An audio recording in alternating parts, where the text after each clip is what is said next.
Letošnje spodnjeposavsko poletje so zaradi katastrofalne ujme v začetku avgusta preložili na ta konec tedna.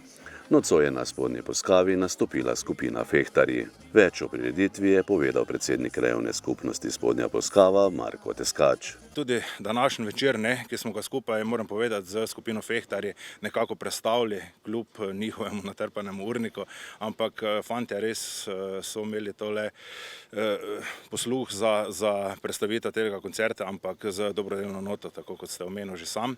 Tako da bomo današnjo prireditev izpeljali danes za skupino Fehtarji in tudi drugimi gosti, ki so se, in vsemi drugi sponzorji, ki so nam pomagali, dobrodelno moram to poudariti, da bomo lahko izpeljali današnji večer. In seveda vsa vstopnina gre v dobrodelne namene za žrtve poplav.